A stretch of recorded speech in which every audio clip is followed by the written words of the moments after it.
Hello friends, good morning. നമ്മുടെ Kerala TV സീരിയലിലേക്ക് എല്ലാവർക്കും സ്വാഗതം. അങ്ങനെ നമ്മുടെ സേതുവും പല്ലവിയും ഭയങ്കര സന്തോഷത്തിലാട്ടോ.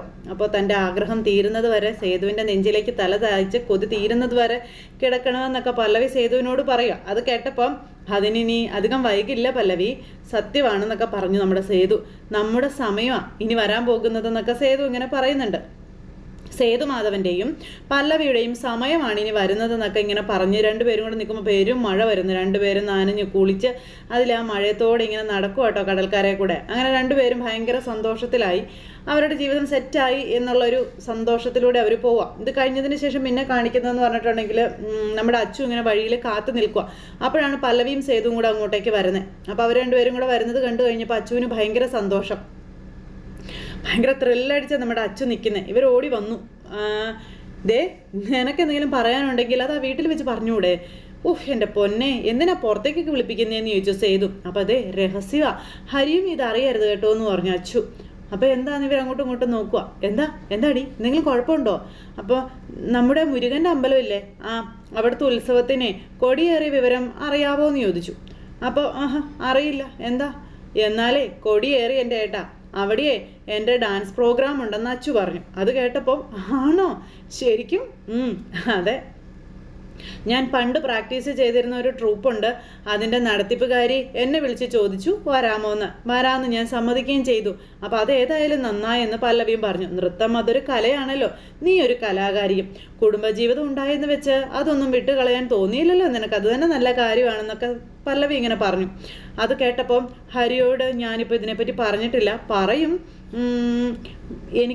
എനിക്കിപ്പോൾ വേണ്ടത് നിങ്ങളുടെ അനുഗ്രഹമാണെന്നും രണ്ടുപേരും എനിക്ക് വേണ്ടി പ്രാർത്ഥിക്കണമെന്നൊക്കെ അച്ചു ഇങ്ങനെ പറഞ്ഞു. അപ്പോൾ അത് കേട്ടപ്പം ശരിയെന്ന് പറഞ്ഞു കേട്ടോ സേതു. അതെപ്പോഴും ഉണ്ടാകുമല്ലോ നിൻ്റെ കൂടെ, പിന്നെന്താണെന്ന് സേതു ചോദിച്ചു.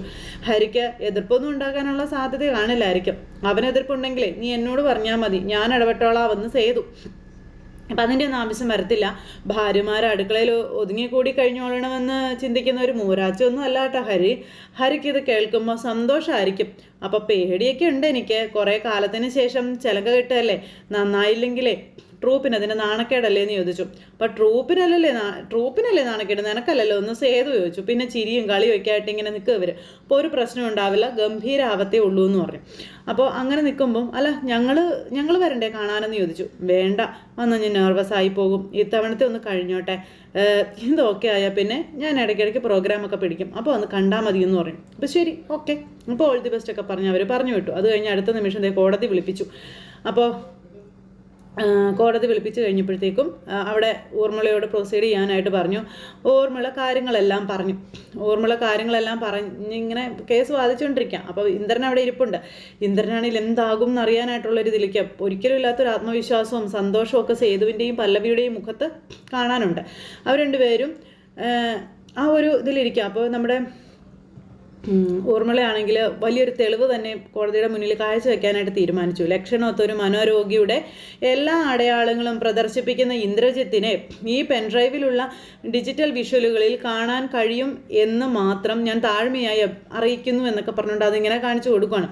അപ്പോൾ ദീർഘകാല ചികിത്സ ആവശ്യമുള്ള ഒരു പേഷ്യൻ്റാണ് എതിർകക്ഷിയെന്ന് ഇതിലൂടെ വ്യക്തമായി കോടതിക്ക് മനസ്സിലാകുമെന്നൊക്കെ ഊർമിള പറയും. ഇന്ദ്രൻ ഇങ്ങനെ ഇരുന്ന് ആലോചിക്കുന്നത് എന്താ ഒപ്പം എങ്ങനെയാണ് തനിക്കെതിരെ വന്ന തെളിവുകൾ എതിർകക്ഷി അനുകൂലമാക്കി എടുത്തതെന്നും ഇതിൽ പറയുന്നുണ്ടെന്നുള്ള കാര്യങ്ങളും പറയുവാണ് നമ്മുടെ ഊർമിള. അപ്പം ഇതൊക്കെ കേട്ട് കഴിഞ്ഞപ്പോഴത്തേക്കും ഇന്ദ്രൻ്റെ വക്കീലും ആകെ തകർന്നിരിക്കുക, ഇങ്ങനെ നോക്കുക കേട്ടോ. അപ്പോൾ ബഹുമാനപ്പെട്ട കോടതി ഈ തെളിവുകൾ പരിശോധിച്ച് യുക്തമായൊരു തീരുമാനം എടുക്കണമെന്ന് താഴ്മയായി അപേക്ഷിക്കുകയാണെന്നും പറഞ്ഞുകൊണ്ട് ഊർമിള അതുകൊണ്ട് ജഡ്ജിയുടെ കയ്യിലേക്ക് കൊടുത്തു. ഇന്ദ്രൻ നേരത്തെ അവിടെ ഇരുന്ന് ഇങ്ങനെ വെപ്രാളം കൂട്ടാൻ തുടങ്ങി. അതുപോലെ തന്നെ വക്കീലും ഇങ്ങനെ ഇതാക്കി നോക്കുക. അപ്പോഴേക്കും നമ്മുടെ ഊർമിള മറ്റേ വക്കീലിന് ഇങ്ങനെ ഇതൊക്കെ കാണിക്കാം കേട്ടോ. ഈ സമയത്ത് നമ്മുടെ ഇന്ദ്രൻ അവിടെ വിശ്വനോടും അമ്മയോടും സംസാരിക്കുന്നതൊക്കെ ലാപ്ടോപ്പിലിട്ട് നമ്മുടെ കോടതി കേൾക്കുക. അപ്പോൾ താൻ മനോരോഗിയാണെന്നുള്ള കാര്യവും പിന്നെ കറുത്ത അത് കോടതിയിൽ പറഞ്ഞില്ലെന്നുള്ള കാര്യം ഇതെല്ലാം. അപ്പോൾ ഇതൊക്കെ നമ്മുടെ ജഡ്ജി കേൾക്കുക കേട്ടോ. വക്കീലിരുന്ന് ഇങ്ങനെ ഉരുകാൻ തുടങ്ങി നമ്മുടെ കാട്ടൂരാന്. അപ്പം നിന്നെ തല്ലിക്കൊല്ലാനുള്ള ദേഷ്യം എനിക്കുണ്ടായിരുന്നു, വേണ്ടാന്ന് വെച്ചതേ ഡോക്ടർ കർത്ത എനിക്ക് അനുകൂലമായ മൊഴി കൊടുത്തത് കൊണ്ടാണെന്നൊക്കെ ഇങ്ങനെ പറയുമ്പം എന്തോന്നാ കാട്ടൂരാനെ ഞാനിത് കാണുന്നതെന്ന് ജഡ്ജി അന്നേരം ചോദിച്ചു കേട്ടോ. അപ്പോൾ ഈ ഒരു മിനിറ്റേ എന്ന് പറഞ്ഞ് ഓടി കാട്ടൂരാൻ അങ്ങോട്ട് ചെല്ലുക ഇത് കാണാനായിട്ട്. അങ്ങനെ അവിടെ ചെന്ന് കാട്ടൂരാനും ഇത് കാണുവാണ്.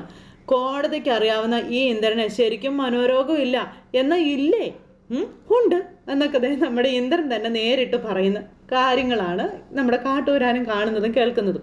അപ്പോൾ ഇതിനകത്ത് മുഴുവൻ ഇന്ദ്രൻ പറയുന്നുണ്ട്. ഇന്ദ്രൻ മനോരോഗിയാണെന്ന് വിളിച്ച് പറഞ്ഞുകൊണ്ടിരിക്കുകയാണ്. അപ്പോൾ ഞാൻ മനോരോഗിയാണെന്ന് അമ്മയ്ക്കറിയാം, എനിക്കറിയാം, ഡോക്ടർക്കറിയാം, പിന്നെ ഞാനൊക്കെ അറിയാമെന്നൊക്കെ വിഷ്ണുനോട് പറയുന്നു. പക്ഷേ ഈ ഒരു വിവരം മറ്റൊരാൾ അറിയില്ല, അറിഞ്ഞാലും അത് വിശ്വസിക്കത്തില്ല എന്നൊക്കെ പറയുക ഇന്ദ്രൻ തന്നെ. അപ്പം ഇതൊക്കെ കേട്ടപ്പോൾ കാട്ടൂരാൻ അവിടെ നിന്ന് ഇറങ്ങി ഓടിയാലോ എന്നായിപ്പോയി. കാട്ടൂരാൻ ഇങ്ങനെ നിൽക്കുക. ഈ സമയത്ത് ഊർമിള ഭയങ്കര സന്തോഷത്തിൽ ഇങ്ങനെ നിൽക്കുക കേട്ടോ. മാഡം, എനിക്ക് പറയാനുള്ളത് മാഡം ഒന്ന് കേൾക്കണേ. അതെ, ടെക്നോളജി ഇത്രയ്ക്കൊക്കെ വളർന്ന സ്ഥിതിക്ക് ആർക്ക് വേണമെങ്കിലും ഇങ്ങനെ ഒരു വിഷ്വലൊക്കെ ഉണ്ടാക്കി എടുക്കാവുന്നതല്ലേ ഉള്ളൂ എന്ന് ചോദിക്കുകയാണ് നമ്മുടെ കാട്ടൂരാൻ. ആ സമയത്ത് സേതുവും പല്ലവിയും ഇങ്ങനെ തട്ടിരിക്കാം. ഡിജിറ്റൽ തെളിവുകളായി സ്വീകരിക്കണമോ വേണ്ടോ എന്നുള്ളത് ബഹുമാനപ്പെട്ട കോടതിയുടെ ആ ഒരു വിഭാജനാധികാരമാണെന്നൊക്കെ പറഞ്ഞുകൊണ്ട് ഇങ്ങനെ പറയുന്നു. ആ ഒരു അധികാരം ഉപയോഗിച്ച് ഈ തെളിവുകൾ തള്ളിക്കളയണമെന്ന് ഞാൻ അതിശക്തമായി വാദിക്കുകയാണെന്നൊക്കെ പറഞ്ഞ് ഈ കാട്ടൂരാൻ അതിനെയും ഇതാക്കാനായിട്ട് ശ്രമിച്ചുകൊണ്ടിരിക്കാം. അതൊക്കെ കേട്ട് ഈ തെളിവുകൾ വ്യാജമല്ല എന്ന് തെളിയിക്കാൻ ഒരു സാക്ഷിയെ വിസ്തരിക്കണമെന്ന് അഭ്യർത്ഥിക്കുകയാണെന്ന് നമ്മുടെ ഊർമിള പറഞ്ഞു. അപ്പോൾ എതിർകക്ഷിയുടെ സ്വന്തം സഹോദരനായ വിശ്വജിത്താണ് സാക്ഷി എന്ന് പറഞ്ഞപ്പോഴത്തേക്ക് ഇവർ ഞെട്ടി. അപ്പോൾ പ്രൊസീഡ് ചെയ്തോളാൻ പറഞ്ഞു. നമ്മുടെ വിശ്വൻ്റെ വരുന്നു. വിശ്വൻ വന്ന് ഇവിടെ കയറി നിൽക്കുക. പാവം വിശ്വനെ കണ്ടപ്പോഴത്തേക്ക് ഇന്ദ്രൻ ഭയങ്കരമായിട്ട് വയലൻ്റ് ആയി, ഭയങ്കര കലിപ്പ്. അപ്പോൾ ഇന്ദ്രജിത്തിനെ കൂടി വിളിക്കണമെന്ന് അഭ്യർത്ഥിക്കുകയാണെന്ന് പറയുമ്പം ഇന്ദ്രജിത്തിനെ വിളിപ്പിച്ചു. ഇന്ദ്രജിത്ത് വന്ന് ഓപ്പോസിറ്റ് നിൽക്കുക. രണ്ടുപേരും അപ്പുറവും ഇപ്പുറവും നിൽക്കുക കേട്ടോ. എന്തെപ്പോൾ വേണമെങ്കിലും സംഭവിക്കാം. അപ്പോൾ വിശ്വജിത്ത് അല്ലേന്ന് ചോദിച്ചു. ഊർമിള വിശ്വനോട് ചോദിച്ചു. അപ്പോൾ അതേന്ന് പറഞ്ഞു. ആ നിൽക്കുന്ന ഇന്ദ്രജിത്ത് നിങ്ങളുടെ സഹോദരനല്ലേ എന്ന് ചോദിക്കുമ്പോൾ വിശ്വൻ ഇങ്ങനെ ഇന്ദ്രനെ നോക്കുക. അപ്പോൾ അതെ എന്ന് വിശ്വൻ പറഞ്ഞു. ഇന്ദ്രനാണെങ്കിൽ ഇങ്ങനെ ദയനീയമായിട്ട് ഇങ്ങനെ നോക്കി നിൽക്കുവാണ്. ഈ വിശ്വൻ എന്താണ് പറയുന്നത് എന്നറിയാനായിട്ടുള്ള ഒരു ആകാംക്ഷയോടെ.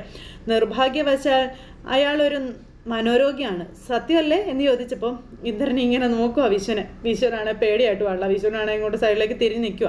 അപ്പം നിങ്ങളോടാണ് ചോദിച്ചത് സത്യമാണോ അല്ലയോ എന്ന് നിങ്ങൾ പറയാൻ പറഞ്ഞു. അപ്പോൾ നമ്മുടെ വിശ്വൻ സത്യമാണ് എന്ന് പറഞ്ഞു. അവിടെ തീർന്നു. ഇന്ദ്രൻ എന്ന് പറയുന്ന പ്രതിയോഗി അവിടെ തീർന്നു എന്ന് മനസ്സിലായി ഇവർക്ക് എല്ലാവർക്കും. അപ്പോൾ അത് ജഡ്ജി ഇതെല്ലാം എഴുതുക. അപ്പോൾ എത്ര കാലമായി ഇന്ദ്രജിത്ത് മരുന്ന് കഴിക്കുന്നതെന്ന് ചോദിച്ചപ്പോൾ കുറേ കാലമായെന്നുള്ള കാര്യം വിശ്വൻ പറഞ്ഞു. ഇന്ദ്രൻ ഇങ്ങനെ തകർന്നിങ്ങനെ നിൽക്കുക. അപ്പോൾ ആരാണ് ഇന്ദ്രജിത്തിൻ്റെ ഡോക്ടർ എന്ന് ചോദിച്ചപ്പോൾ ഡോക്ടർ കർത്ത പേരും പറഞ്ഞു. അപ്പോൾ ഈ കാണിച്ച വിഷ്വൽസൊക്കെ കാണിച്ചിട്ട് ഇതൊക്കെ സത്യമാണോ എന്ന് ചോദിച്ചു. ഈ ദൃശ്യങ്ങൾ സത്യമാണെന്ന് നിങ്ങൾ കരുതുന്നുണ്ടോ എന്ന് നമ്മുടെ ഊർമിള ചോദിച്ചപ്പം സത്യമാണെന്ന കാര്യവും പറഞ്ഞു. എല്ലാം അവിടെ എഴുതി വെച്ചു. അപ്പോൾ സത്യം എത്രയൊക്കെ മൂടി വയ്ക്കാൻ ശ്രമിച്ചാലും അവസാനം സത്യം തന്നെ വിജയിക്കും എന്നുള്ളതിൻ്റെ ബെസ്റ്റ് എക്സാമ്പിളായിട്ട് ഈ ഒരു കേസ് മാറണമെന്ന് എനിക്ക് നിർബന്ധം ഉണ്ടായിരുന്നു എന്ന് നമ്മുടെ ഊർമിള പറയുക. കാട്ടൂരാൻ ഇങ്ങനെ എന്നൊക്കെ പറഞ്ഞ് നിൽക്കുക. നീതിന്യായ വ്യവസ്ഥയുടെ അന്തസ്സിനെ തന്നെ സെക്കൻഡുകൾ കൊണ്ട് അത് മാറ്റിമറിക്കാനാണ് കാട്ടൂരാൻ ശ്രമിച്ചതെന്നും നമ്മുടെ ആ ഒരു മഹത്വത്തെ ഉയർത്തിപ്പിടിക്കുന്ന ആ ഒരു ഇതെല്ലാം നമ്മുടെ കാട്ടൂരാൻ വക്കീൽ ലംഘിച്ചെന്നൊക്കെ പറഞ്ഞ് കുറേ ഇതൊക്കെ ഇങ്ങനെ പറഞ്ഞു. അപ്പോൾ നല്ലൊരു തീരുമാനം കോടതിയുടെ ഭാഗത്തു നിന്നുണ്ടാകണമെന്ന് അഭ്യർത്ഥിക്കുകയാണെന്നൊക്കെയുള്ള കാര്യങ്ങളൊക്കെ നമ്മുടെ വക്കീൽ ഇങ്ങനെ പറഞ്ഞിട്ട് അവിടെ നിന്ന് പോയി. വക്കീൽ അതും പറഞ്ഞ് അവിടെ നിന്ന് പോയി കഴിഞ്ഞപ്പോൾ പിന്നെ കാട്ടൂരാൻ നേരെ നമ്മുടെ വിശ്വൻ്റെ അടുത്തേക്ക് വന്നു. സ്വന്തം ഏട്ടനെ ചതിക്കാൻ അനിയൻ കൂട്ടു നിൽക്കുന്ന വിധി നിങ്ങൾക്ക് കിട്ടുന്ന പ്രതിഫലം എന്താണെന്ന് നിങ്ങളൊന്ന് പറയാമോ എന്ന് ചോദിച്ചു കേട്ടോ. അപ്പോൾ ഞാൻ ഏട്ടനെ ചതിക്കാൻ കൂട്ടു നിൽക്കുന്നില്ല എന്നും മനസ്സിന് നല്ല സുഖമില്ലാത്ത ആളാണ് ഏട്ടനെന്നും വിശ്വൻ അന്നേരം അവിടെ വെച്ച് പറയാം. അവിടെ കാട്ടൂരാൻ പൊട്ടി. കാട്ടൂരനെ എന്ന് പറഞ്ഞു നിൽക്കുക. ആ സത്യം അംഗീകരിക്കുകയാണ് വേണ്ടതെന്നും അത് ചെയ്യാതെ അത് മറച്ചു വെച്ച് പെരുമാറാൻ പ്രേരിപ്പിക്കുന്നത് കൊണ്ടുള്ള ദുരന്തങ്ങളാണ് ചേട്ടൻ ഇപ്പോൾ അനുഭവിച്ചുകൊണ്ടിരിക്കുന്നതെന്നുള്ള കാര്യങ്ങൾ നമ്മുടെ വിശ്വൻ പറഞ്ഞു. ഇന്ദ്രൻ ഇങ്ങനെ വിശ്വനെ നോക്കുക. അപ്പോൾ ചേട്ടനോട് സ്നേഹമുള്ളത് കൊണ്ടാണ് സത്യം വന്ന് കോടതിക്ക് മുന്നിൽ ഞാൻ പറഞ്ഞതെന്നും നമ്മുടെ വിശ്വൻ പറയുമ്പോൾ ഇന്ദ്രനെ കുടിച്ചിങ്ങനെ അവിടെ നിൽക്കുക കേട്ടോ. പല്ലവി ചേച്ചി പറഞ്ഞത് അത്രയും സത്യമാണെന്ന് അറിയാവുന്ന ഒരു വ്യക്തിയാണ് ഞാനെന്നും അതിൽ 100% സത്യം ഉണ്ടെന്നുള്ള കാര്യവും പറഞ്ഞു. ആ പാവം ഒരുപാട് അനുഭവിച്ചതാണ്. ഇനിയെങ്കിലും ഈ ദുരിതത്തിൽ നിന്നും ചേച്ചിക്കൊരു മോചനം ഉണ്ടാവണം, അതിന് കോടതിയുടെ കനിവുണ്ടാകണമെന്നും പറയുന്നു. അങ്ങനെ അതെല്ലാം പറഞ്ഞ് നമ്മുടെ വിശ്വനും ഇന്ദ്രനെ കൈ ഒഴിഞ്ഞു, കാട്ടൂരാനെയും കൈ ഒഴിഞ്ഞു. ഈ സമയത്ത് നമ്മുടെ ഊർമിള ഭയങ്കര ധൈര്യത്തോടെ പ്രൗഡായിട്ട് ഇങ്ങനെ ഇരിക്കാം. അപ്പോൾ കേസ് മറ്റൊരു ദിവസത്തേക്ക് മാറ്റി വെച്ചിരിക്കുകയാണെന്നുള്ള കാര്യം നമ്മുടെ ജഡ്ജി പറഞ്ഞു കേട്ടോ. അതും പറഞ്ഞിട്ട് ഇങ്ങനെ കോടതി പിരിഞ്ഞു. ഇത് കഴിഞ്ഞ് പിന്നെ കാണിക്കുന്ന നമ്മുടെ സേതു കയ്യിലൊരു കവറൊക്കെ പിടിച്ചിങ്ങനെ അവിടെ നിൽക്കുക. അപ്പോൾ പല്ലവി അങ്ങോട്ടേക്ക് കയറി ചെന്ന് കണ്ണ് പൊത്തി. അപ്പോൾ കണ്ണ് പൊത്തിയിട്ട് ഞാൻ എത്തി എന്ന് പറഞ്ഞു. അപ്പോൾ സേതു ഇങ്ങനെ ഭയങ്കര സന്തോഷത്തോടെ ഇങ്ങനെ നോക്കുന്നു. വിഷുവിൻ്റെ റിഹേഴ്സലാണ് ഇപ്പോൾ നടത്തിയത്. അങ്ങനെയൊക്കെ പറയാം എന്ന് പല്ലവി അന്നേരം സേതുവിനോട്. എന്താ കയ്യിലൊരു കവറൊക്കെ പിടിച്ചോണ്ട്? അത് കേട്ടപ്പോൾ ഇതൊരു സാരിയാണെന്ന് പറഞ്ഞു. വിഷുവൊക്കെയല്ലേ വരുന്നത്, തനിക്ക് വേണ്ടി വാങ്ങിയതാണെന്ന് പറയുമ്പോൾ പുടവ തന്നിട്ട് മതിയായിരുന്നു ഇതൊക്കെ കേട്ടോ. അപ്പോൾ പുടവയൊക്കെ ഞാൻ തരുമല്ലോ, അതിനി അധികം കാത്തിരിക്കേണ്ട കാര്യമൊന്നുമില്ലല്ലോ എന്ന് സേതു. ഇപ്പോൾ തൽക്കാലം താനിത് വാങ്ങിച്ചോളാൻ പറഞ്ഞു. അങ്ങനെ പല്ലവിക്ക് സേതു പുടവയ്ക്ക് പകരം ഈ സാരി അങ്ങ് കൊടുത്തു വിഷുക്കോടിയായിട്ട്. അപ്പോൾ അങ്ങനെ അത് വാങ്ങിച്ചു കഴിഞ്ഞപ്പം അത് പിന്നെ അത് എൻ്റെ ഒരു പ്രത്യേകത എന്താണെന്നറിയോ, എന്തെങ്കിലും ഇങ്ങോട്ട് തന്നാൽ അപ്പം തന്നെ ഞാൻ തിരിച്ചും കൊടുക്കുമെന്ന് പറഞ്ഞു. എനിക്ക് സേതുവേട്ടൻ സാരി വാങ്ങിച്ച് തന്നാൽ ഞാൻ തിരിച്ചെന്തെങ്കിലും ചെയ്യണ്ടേ പകരമായിട്ട്? അപ്പോൾ കെട്ടിപ്പിടിച്ചോ, ഒരു ഉമ്മ തന്നാൽ മതി എന്ന് സേതു അന്നേരം പല്ലവിയോട് പറഞ്ഞു. അത് കേട്ടപ്പോൾ അതൊക്കെ തരണമെന്നൊക്കെ ഉണ്ട്, സമയമാവട്ടെ ഞാൻ തന്നോളാമെന്ന് പറഞ്ഞു. അതിനു മുൻപേ ഈ ഡ്രസ്സിൻ്റെ കട ഞാനങ്ങ് തീർക്കട്ടെ എന്നൊക്കെ പറഞ്ഞു. അങ്ങനെ അതും പറഞ്ഞു നമ്മുടെ പല്ലവി വേറൊരു മുണ്ട് ഷർട്ടും എടുത്ത് കൊടുത്തു. അപ്പോൾ ഇത് അന്നത്തെ ദിവസം കൊടുക്കണം കേട്ടോ എന്ന് പറഞ്ഞു. അപ്പോൾ തൽക്കാലം എനിക്ക് പകരത്തിന് പകരം ചെയ്താണോ എന്ന് ചോദിച്ചു. അങ്ങനെയൊന്നും ചിന്തിക്കരുത് കേട്ടോ സേതു ഏട്ടാ, വിഷുവാ വരുന്നത്, ഇത് നമുക്ക് ആഘോഷിക്കാമെന്ന് നമ്മുടെ പല്ലവി അന്നേരം പറഞ്ഞു. ശരിയെന്ന് സേതു സമ്മതിച്ചു. മനസ്സിലിപ്പോൾ പേടികളൊന്നുമില്ല, സമാധാനക്കേടുമില്ല, എല്ലാം മറന്ന് വിഷു ആഘോഷിക്കാനുള്ളൊരു സാഹചര്യം ഉണ്ടെന്ന കാര്യവും പറഞ്ഞു. ഇത് നമുക്ക് തകർക്കാം എന്തേ എന്നൊക്കെ ചോദിച്ചപ്പം താൻ പറഞ്ഞ വേറെ വാക്കുണ്ടോ എന്ന് ചോദിച്ചു. ഇങ്ങനെ നമ്മുടെ സേതു ഇങ്ങനെ നിൽക്കുക. അങ്ങനെ രണ്ടുപേരും കൂടി ഇങ്ങനെ സന്തോഷമായിട്ട് നിൽക്കുന്നിടത്തേക്ക് ഹരി കയറി വന്നു. ഹരി കയറി വന്നപ്പോൾ ഇവരുടെ രണ്ടുപേരുടെ ഒരു കുഞ്ഞ് റൊമാൻസൊക്കെ കാണുന്നത്.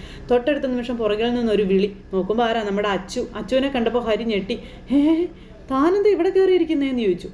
അപ്പോൾ വിജയത്തിൻ്റെ പടികളെ ചവിട്ടി ചവിട്ടി മുകളിലോട്ട് കയറി വന്നതാണെന്ന് നമ്മുടെ അച്ചു പറയുക ഹരിയോട്. ഹരി അതൊക്കെ കേട്ട് ഇങ്ങനെ ചിരിച്ചുകൊണ്ട് ഇങ്ങനെ നിൽക്കുവാണ്. ഹരിക്ക് ഭയങ്കര സന്തോഷമായി. അച്ചു അന്നേരം പതുക്കെ സ്റ്റെപ്പ് ഇറങ്ങി താഴെ വന്നു. അപ്പോൾ വാട്ടർ ടാങ്കിൻ്റെ മേളിലാണ് കയറിയിരിക്കുന്നത് നമ്മുടെ അച്ചു. അപ്പോൾ താഴെ വീഴരുതേറ്റെന്ന് പറഞ്ഞു ഹരി ഇങ്ങനെ അച്ചുവിനെ ഭയങ്കര കെയറിങ്ങും കാര്യങ്ങളും ഒക്കെ. ആ സമയത്ത് ആ മൊമെൻറ്റോയൊക്കെ പിടിച്ച് നമ്മുടെ അച്ചു ഇങ്ങനെ ഇരിക്കുകയാണ്. എന്നിട്ട് അത് ഹരിയെ കൊണ്ടുവന്ന് കാണിക്കാൻ വേണ്ടി ഇരുന്നതാണ്. ഇത് തരാൻ വേണ്ടി ഞാൻ വിളിച്ചതെന്ന് പറഞ്ഞു കേട്ടോ. അങ്ങനെ ഇത് പിടിച്ചുകൊണ്ട് നിൽക്കുന്ന അച്ചുവിനെ കണ്ടപ്പോൾ ഹരി ഇങ്ങനെ മാറി മാറി നോക്കി. ഇതെന്താ ഇത് അവിടുന്ന് കിട്ടിയതാണോ, അമ്പലത്തിൽ നിന്ന് കിട്ടിയതാണോ എന്ന് ചോദിച്ചു. അപ്പോൾ അതെ, പ്രോഗ്രാം നന്നായെന്നാട്ടോ എല്ലാവരും പറഞ്ഞത്. പിന്നെ ഇനി ട്രൂപ്പിന് എവിടെ പരിപാടി ഉണ്ടെങ്കിലും എന്നെ വിളിക്കും എന്ന് ടീച്ചർ പറയുന്നതെന്നൊക്കെ അച്ചു ഇങ്ങനെ ഹരിയോട് പറഞ്ഞു. അപ്പോൾ വിളിച്ചാൽ പോകണം കേട്ടോ, നല്ലതല്ലേ എന്നൊക്കെ ഹരി അന്നേരം ചോദിച്ചു. അപ്പോഴാണ് അച്ചുവിനൊന്ന് സമാധാനമായത്. ഈ നൃത്തം എന്നൊക്കെ പറയുന്നത് സരസ്വതി കടാക്ഷം ഉള്ളവർക്ക് മാത്രം കിട്ടുന്നൊരു ഇതല്ലേ, അതൊന്നും നശിപ്പിച്ച് കളയരുത്. അപ്പോൾ എൻ്റെ ബലം എന്താണെന്ന് ഹരിക്കറിയാവോ? ഹരിയാ എൻ്റെ ബലം. എല്ലാത്തിനും കൂടെ നിൽക്കുന്നുണ്ടല്ലോ ഇങ്ങനെ കട്ടയ്ക്ക്, അതൊരു ഭാഗ്യം തന്നെയാണ് ഹരി. അപ്പോൾ ഭാഗ്യം ശരിക്കും എനിക്കല്ലേ ഉണ്ടായതെന്ന് ഹരി തിരിച്ചു ചോദിച്ചു. ഇത്രയും നല്ലൊരു ഭാര്യ എനിക്ക് കിട്ടിയില്ലേ എന്ന് ചോദിച്ചു. അപ്പോഴൊക്കെ അച്ചുവിന് ഭയങ്കര സന്തോഷം. ഞാൻ അത്ര നല്ല ഭാര്യയാണോ എന്ന് ചോദിക്കുമ്പോൾ ആണ്, എൻ്റെ മനസ്സറിഞ്ഞ് പ്രവർത്തിക്കാൻ അച്ചുവിന് പറ്റുന്നുണ്ടെന്നും ഒരു ഭർത്താവിന് അതിനപ്പുറം മറ്റെന്താ വേണ്ടതെന്നൊക്കെ ഇങ്ങനെ നമ്മുടെ ഹരി ചോദിക്കാം. ഹരി എന്നെ ഇങ്ങനെ പുകഴ്ത്തിയാൽ എനിക്ക് എന്തോ പോലെ തോന്നും കേട്ടോ എന്ന് അച്ചു. പിന്നെ ഈ ഒരു മൊമെൻറ്റോ ഞാൻ എൻ്റെ ഹരിക്കാണ് സമർപ്പിക്കുന്നതെന്ന് പറഞ്ഞു. അത് കേട്ടപ്പോൾ ഹരി ഇങ്ങനെ അന്തം വിട്ട് നോക്കുക. അങ്ങനെ രണ്ടുപേരും കൂടെ ഹാപ്പി ആയിട്ട് ഇങ്ങനെ നിൽക്കുന്ന അവരുടെ ലൈഫിൽ അവർക്ക് മെച്ചം ഉണ്ടാകും അല്ലെങ്കിൽ ഉയർച്ച ഉണ്ടാകും എന്നൊക്കെ അങ്ങോട്ടും ഇങ്ങോട്ടും പറഞ്ഞു. പിന്നെ സംസാരമൊക്കെ കഴിഞ്ഞ് നമ്മുടെ ഹരിക്ക് ചെറിയൊരു ഇഷ്ടമൊക്കെ അച്ചുവിനോട് വന്നു തുടങ്ങി. അതിനുശേഷം നമ്മുടെ അച്ചു അവിടെ നിന്ന് ഹരിയുടെ അരികളിൽ നിന്ന് പതുക്കെ നാണം കുടുങ്ങി അങ്ങനെ പോകുക. അങ്ങനെയെല്ലാം നല്ല ഭംഗിയായി സന്തോഷമായിട്ട് അവരുടെ ജീവിതത്തിൽ സംഭവിക്കുന്നിടത്ത് ഇന്നത്തെ കഥ അവസാനിച്ചു. പലരും കാത്തിരുന്ന് കാണണോട്ടെ. എല്ലാവർക്കും നല്ലൊരു ദിവസം ആശംസിക്കുകയാണെങ്കിൽ നന്ദി.